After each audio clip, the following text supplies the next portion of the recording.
হযরতে ওয়াইস আল করনি কেমন প্রেমিক ছিল আমার বন্ধুগণ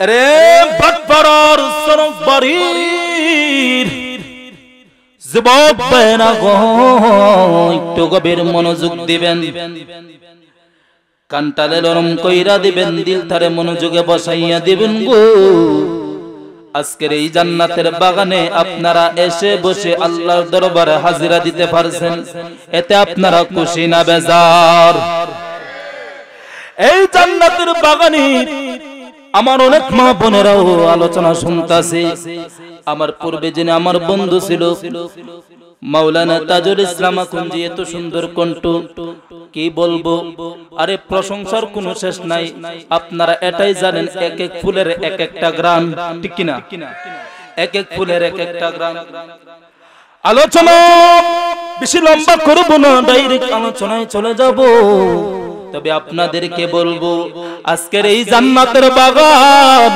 আপনা আমার জন্য জীবনের কারো শেষ মাহফিল হতে পারে কি পারে না এই জান্নাতের বাগান থেকে আমরা বাড়িতে গিয়ে কম্বল গায়ে দিয়ে আরামে ঘুমাইতে পারবো এই গ্যারান্টি কোন দুনিয়ার মানুষ দিতে পারবে পারবে না আহারে দুনিয়াতে যদি আপনি একটা মার্কেট থেকে যদি একটা ফোন আনেন ওই ফোনটা যদি আপনি কিনে আনেন ওই ফোনের সাথে আপনি চার্জার পাইবেন ওই চার্জারও গ্যারান্টি থাকে 6 মাস অথবা 1 বছরের গ্যারান্টি থাকে বাবা গো একটা ফোনেরও অনেক গ্যারান্টি থাকে কিন্তু দেখা ওই গ্যারান্টি থাকলে কি হইব বিজ্ঞানী যেগুলো জিনিস আবিষ্কার করতেছে প্রত্যেকটা জিনিসের মধ্যে গ্যারান্টি আছে ওয়ারেন্টি আছে ইঞ্জিনিয়ার যখন আইসা যখন নতুন একটা ঘরের উদ্বোধন করে ওই ঘর কত বছর পর্যন্ত থাকবে এই ইটের এই রিং পর্যন্ত গ্যারান্টি দেয় ইঞ্জিনিয়ার কিন্তু দেখা যায় আমার আল্লাহ আপনি আমাকে সৃষ্টি করেছে দুনিয়ার সবকিছু গ্যারান্টি আছে মানুষ দুনিয়াতে যে কোনো জিনিস আবিষ্কার কইরা গ্যারান্টি দিতে পারে কিন্তু আজ পর্যন্ত শুনছেন আল্লাহ রাব্বুল আলামিন আদমকে যখন বানাইলো দুনিয়ার মধ্যে তখন কি আল্লাহ আদমকে গ্যারান্টি দিয়া দুনিয়াতে পাঠাইছে পাঠায় নাই কারণ হায়াতের মালিক আমার আল্লাহ মৌতের মালিক আমার আল্লাহ দুনিয়ার কোনো বৈজ্ঞানিক গ্যারান্টি দিতে পারবে না কার সামনে কখন আজরাইল আসবে এই গ্যারান্টি দিতে পারবে না একদিন না একদিন মৃত্যুবরণ করতে হবে ওই মৃত্যুর আগে আগে আমরা কবরে যাওয়ার আগে আগে নবীজির ইমানদার প্রেমিক হতে চাই কি চাই না চাই কি চাই না কারণ দুনিয়ার কোনো গ্যারান্টি নাই আপনি আমার জীবনে কোনো গ্যারান্টি নাই দুনিয়ার সবকিছু গ্যারান্টি নাই গো দুনিয়াতে সবকিছু গ্যারান্টি থাকলো কিন্তু আপনি আমার গ্যারান্টি নাই কতদিন বাহাদুরি করব এই মাইকের মাউথেরও গ্যারান্টি আছে প্যান্ডেলেরও গ্যারান্টি আছে কিন্তু আপনি আমার গ্যারান্টি নাই কারণ কেন না নিঃশ্বাসের কোনো বিশ্বাস নাই আল্লাহ তাআলা রব্বুল আলামিন কোরআনুল কারীমের মধ্যে কি বলেছেন ওয়ামা তাদরি নাফসুম মা তাকসিবু গাদা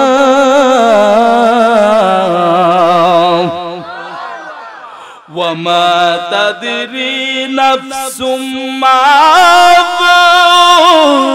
তাকসিবু গাদা ওয়ামা তাদরি নাফসুম বিআই আরদিন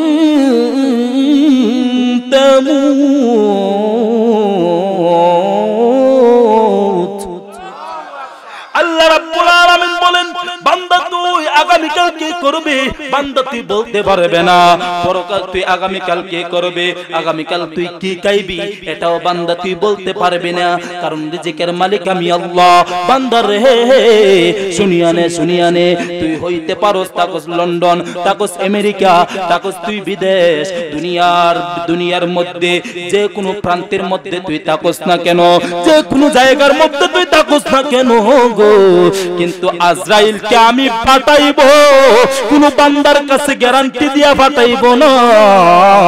আজরাইলকে যখন পাঠাইব, বান্দার হায়াত যখন শেষ হয়ে যাইব, তখন আজরাইলকে পাঠাইব। আপনি আমার হায়াতের মালিক আমার আল্লাহ। এই জন্য দুনিয়ার কোনো মানুষ গ্যারান্টি দিতে পারবে না যে কোনো জায়গার মধ্যে আপনি আমি মরতে পারি, ঠিক কিনা বলেন? এই জন্য শায়ের খুব সুন্দর ভাবে বলেন, ওই মসজিদের পালকি দুয়ারে কারা গো আমার সাজাও তাড়াতাড়ি কন্যা। ওই মসজিদের পালকি দুয়ারে ওরে আইসেনি গো নতুন শাড়ি বাজারে নি লইয়া গো আমায় সাজাও তাড়াতাড়ি, ঠিক কিনা বলেন? আপনি আমি কত রঙিন রঙের কাফন পিন্দি, মার্কেট থেকে আনলে সবচাইতে বড় ইন্ডিয়ান কাফন কোনটা, চাইনিজ কাপড় কোনটা, এগুলো দেখে দেখে আমরা ঈদের সময় কিনা আনি, অথবা কোনো এক অনুষ্ঠান হলে আমরা এই সুন্দর কাপড়গুলো কিনা আনি। এগুলো হলো দুনিয়ার কাপড়, কিন্তু এগুলো তো আপনি আমার জন্য আপন না। আপনি আমার জন্য আসল কাপড় হলো ওই মার্কিনের সাদা কাপড়। কারণ কেন না আপনি লক্ষ লক্ষ কোটি টাকার মানুষ হইতে পারেন, কিন্তু একটা রিস্কাওয়ালা যদি যে কাফন দিয়া কবরের মধ্যে যাইব, একটা দামি সম্মানী মানুষও ওই কাফন দিয়া কবরের মধ্যে যাইব। কথা বলেন ঠিক কিনা?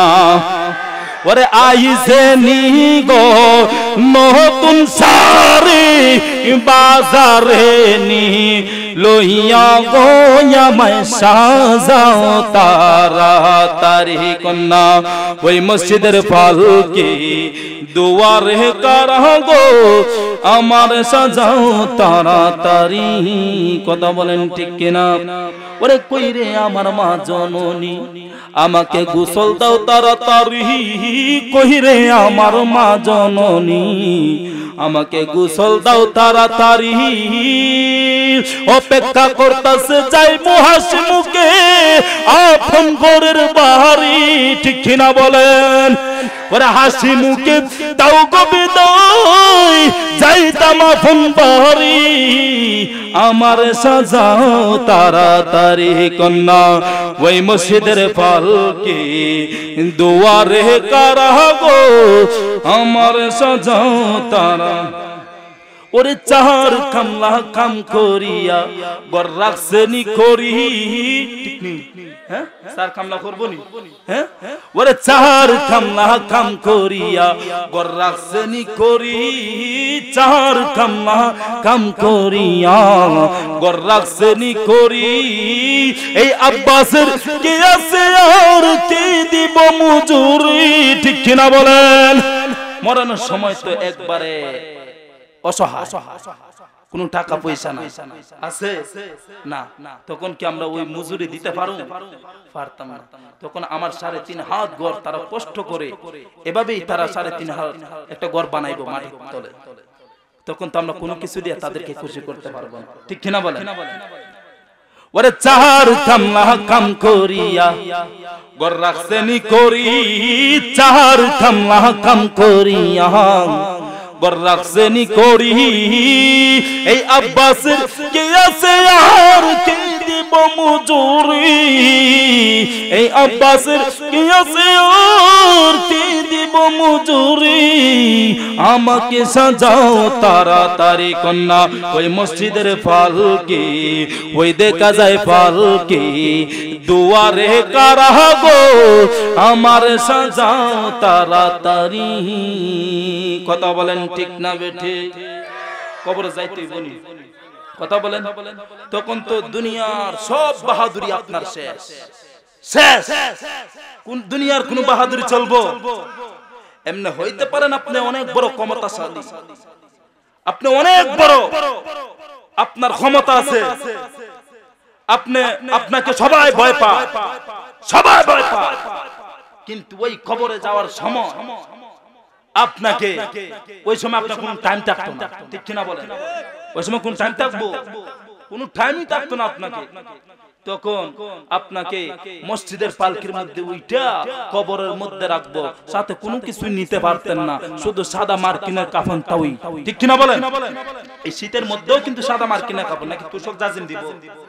দিত না। এই জন্য বাবারা কবরে যাইব, ওই কবরের মধ্যে বাহাদুরি চলবো না। কবরের মধ্যে গেলে 3টা প্রশ্ন করব, ওই 3টা প্রশ্নের জবাব যদি আপনি আমি না দিতে পারি তো কোন ফেরেশতার মার একটাও মারিত পড়তো না, সবটি ফিটে সামলার মধ্যে ধরবো, ঠিক কিনা বলেন? এই জন্য কবরে যাওয়ার আগে আগে কবরে সামান জোগাড় করতে হবে, এভাবে মাহফিলে আসতে হবে। কারণ কেন না, অনেকে বলে যে মাহফিল করে লাভ কি? আরে বেটা, আজকে যদি এই মাহফিল যদি না থাকতো দুনিয়ার বুকে, তাহলে জায়গায় জায়গায় ওই জাহিলিয়াতের যুগ চলে আসতো রাস্তাঘাটে, কথা বলেন ঠিক কিনা? আল্লাহু ইয়া রাসূলুল্লাহ জিন্দাবাদ, ইয়া রাসূলুল্লাহ। তখন ওই জাহিলিয়াতের যুগ থাকতো। অনেকে বলে যে মাহফিল করে লাভটা কি? কি লাভ করছে তারা? তারা কি টাকা পয়সা পাইছে? আরে মাহফিল করে লাভ হইছে না। এই মাহফিল যদি না থাকতো, মসজিদ যদি না থাকতো, মাদ্রাসা যদি না থাকতো, এই ছোট্ট ছোট্ট ফুলাবানগুলা বাবার সামনে পায়ের উপরে পাও তুইলা সিগারেট টান দিত, কথা বলেন ঠিক কিনা? আজকে বলে কই মাহফিল করে লাভ নাই। আবার মাহফিল করলে দেখা যায় অনেকে টিটকারি মস্করি করে, টিটকারি মস্করি করে।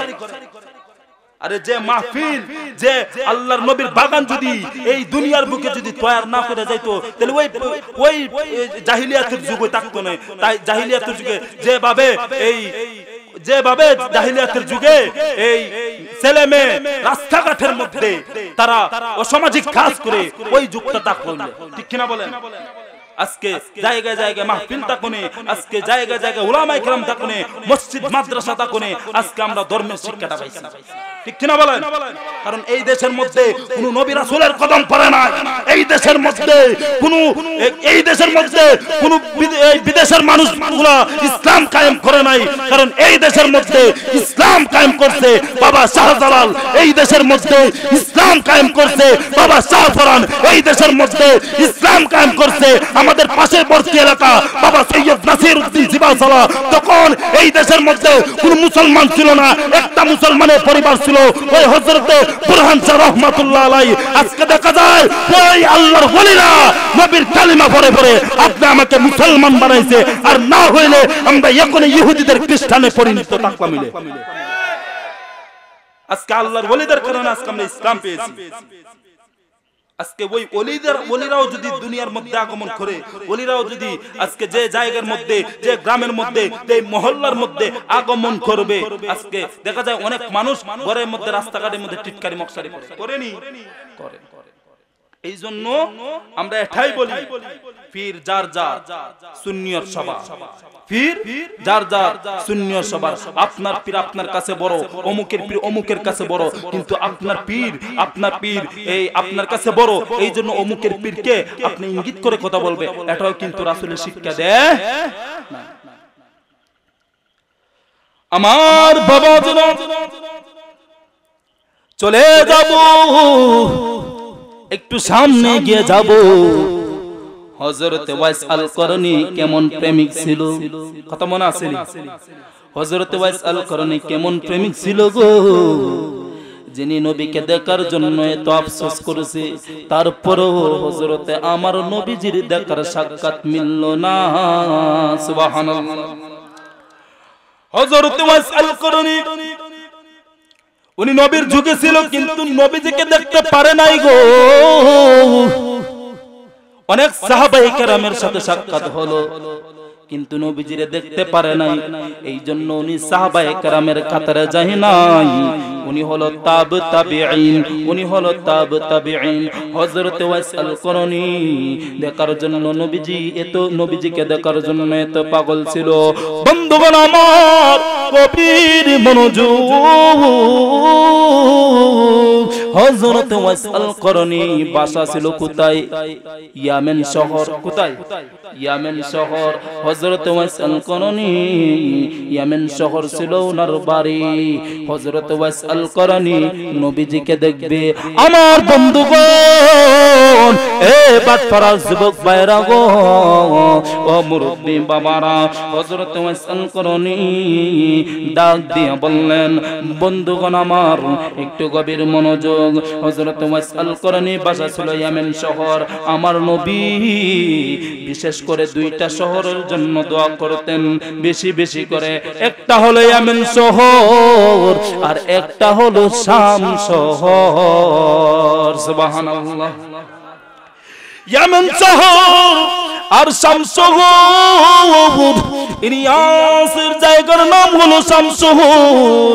এর বন্ধুগণ, আমার নবী বেশি বেশি করে দোয়া করতেন, আল্লাহুম্মা বারিক লানা ফি আমিনা ওয়া সামিনিনা, আল্লাহুম্মা বারিক লানা ফি আমিনিনা ওয়া সামিনিনা। আল্লাহ গো,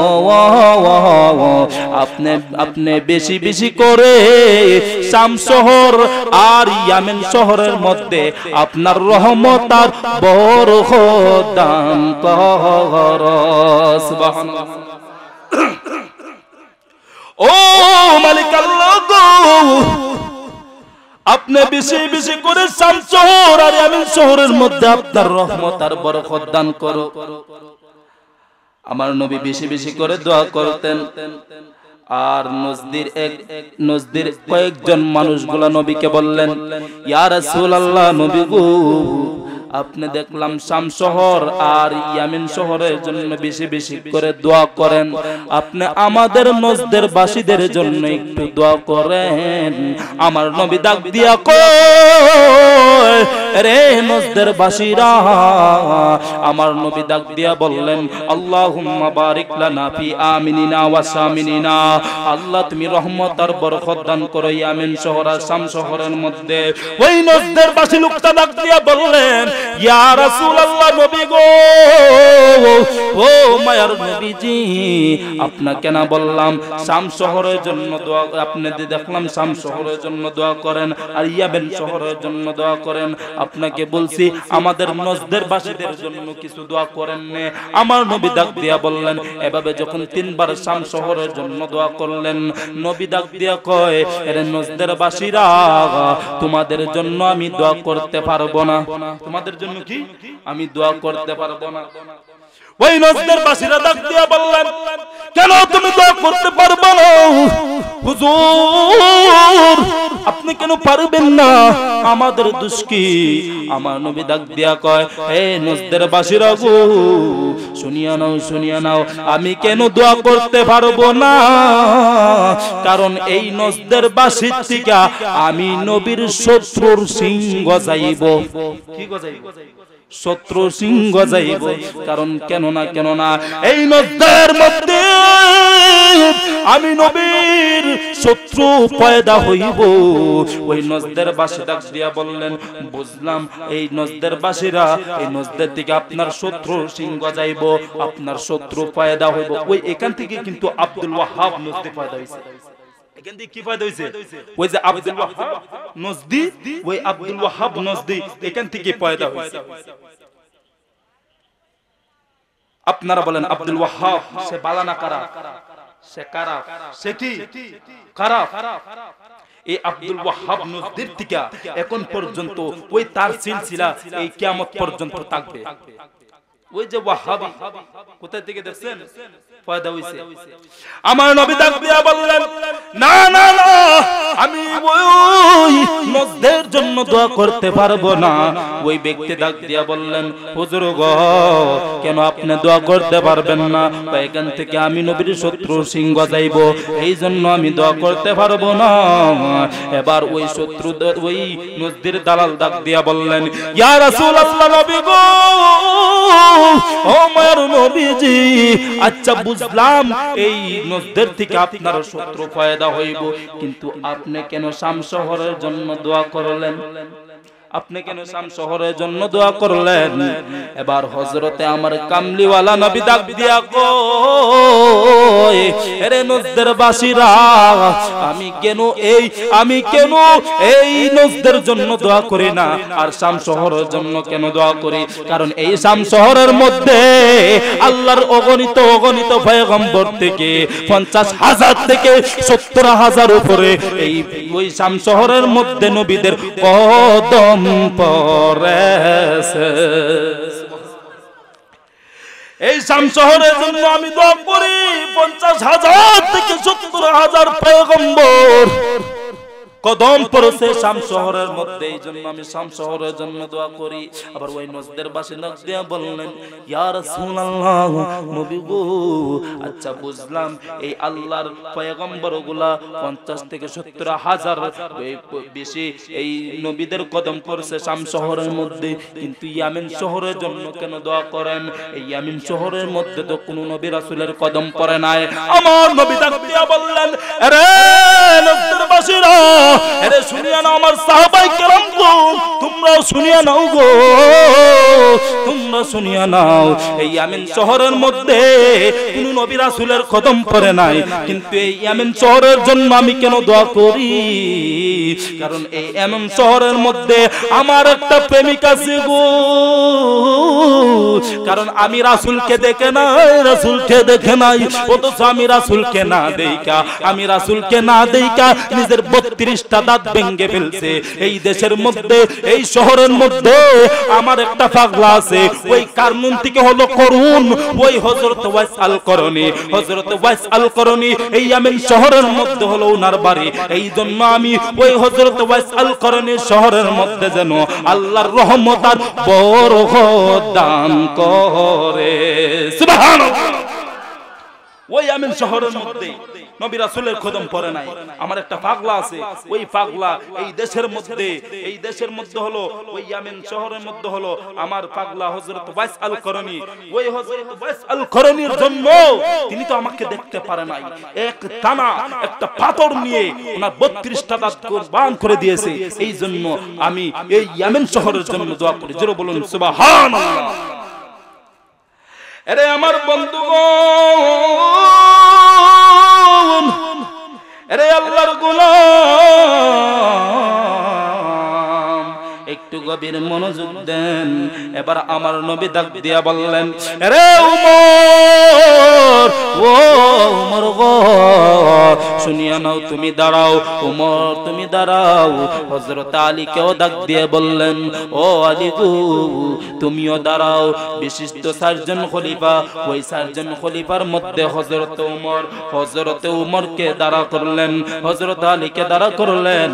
হযরত উমর ডাক দিয়া বললেন, এরে এ আমার সাহাবায়ে কেরাম গো, শুনিয়া নাও, তোমরা শুনিয়া নাও, তোমরা ইয়ামেন শহরের মধ্যে যাইবা। এই ইয়ামেন শহরের মধ্যে আমার একটা পাগলা আছে, আমার একটা প্রেমিক আছে গো। আমি নবী তার সাথে দেখা করব না, তোমরা যাও ওই ইয়ামেন শহরের মধ্যে, তোমরা আমার ওই আশিকের সাথে দেখা করবা। সুবহানাল্লাহ। আমার সাহাবায়ে কেরামগণ, তোমরা আমার হযরত ওয়াইস আল করনিকে দেখে সর্বপ্রথম সালাম দিও। আর তুমি একটা কথা বলবা, আমি নবী আদেশ দিলাম, ওই হযরত ওয়াইস আল করনিকে বলবা আমার উম্মতের জন্য আল্লাহর কাছে দোয়া করতো। কারণ কেন না ওই আমার পাগলা হযরত ওয়াইস আল করনি যদি আল্লাহর কাছে দোয়া করে, আমার উম্মতের জন্য যদি দোয়া করে, নিশ্চিত আমার আল্লাহ ওই পাগলার দোয়া কবুল করবেন। কারণ কেন না ওই হযরত ওয়াইস আল করনির দোয়ার সাক্ষী হলাম আমি নবীর উসিলায় ওই হযরত ওয়াইস আল করনির দোয়া কবুল হবে। সুবহানাল্লাহ। এ আমার বন্ধুগণ, রে মুরব্বি বাবাজিরা রে, হযরত ওয়াইস আল করনী এবার ওই হযরত ওমর রাদিয়াল্লাহু তাআলা আনহু হযরত আলী রাদিয়াল্লাহু তাআলা আনহু নবীজির জুব্বা মুবারক গায়ের মুবারক থেকে যখন নবীজি জুব্বা মুবারকটা খুললেন আর সুন্দর করে বাইস করলেন, বাইস করার পর ওই বাইস করার পর হযরত আলীর কাছে দিলেন, হযরত আলীর কাছে দিলেন, হযরত ওমরের কাছে সুন্দর করে দিলেন, যাও যাও যাও তোমরা যাও, আমার এই জুব্বাটা তোমরা আমার হযরতে ওয়াইস আল করনীকে উপহার দিও। সুবহানাল্লাহ। এই জুব্বার জন্য হযরত ওমর পাগল ছিল, হযরত আবু বকর পাগল ছিল, এই জুব্বার জন্য হযরত আলী পাগল ছিল। নবীর জুব্বা তারা পাইবে কিন্তু কেউ পায় নাই, কেউ পায় নাই। এই জুব্বা একমাত্র পাইছে নবীর প্রেমিক হযরত ওয়াইস আল করনী। সুবহানাল্লাহ। এই হযরত ওয়াইস আল করনী নবীর জুব্বা পাইলেন। যখন এই সাহাবায়ে কেরামগণ যখন বললেন, ইয়া রাসূলুল্লাহ আমরা কিভাবে যাইব, আমরা তো তার বাড়ি চিনি না, তার ঘর চিনি না, আমরা কিভাবে তার তোকায় বায় করব? তখন এই আমার নবী বললেন, এরে আমার সাহাবায়ে কেরামগণ তোমরা আমার জুব্বাটা লইয়া যাও, তোমরা ইয়েমেন শহরের মধ্যে যাও, তোমাদেরকে দেইখা তোমরা চিনা লাগবে না, আমার পাগলাই চিনতে পারবে। সুবহানাল্লাহ। যখন জুব্বা লইয়া গেলেন তখনই দেখা যায় হযরত ওয়াইস আল করনী উনি তার পাইলেন, সালাম দিলেন। কারণ কেন না ওই মদিনার বাসীর যে মেশখাম্বর, এই মেশখাম্বরের গ্রাম শুই নাই হযরত ওয়াইস আল করনী বলে দিতে পারছে যে নবীর সাহাবীগণ তোমরা আমার জন্য নবীর জুব্বা মোবারক আনছো, এটা আমি আগে থেকে জানি। সুবহানাল্লাহ।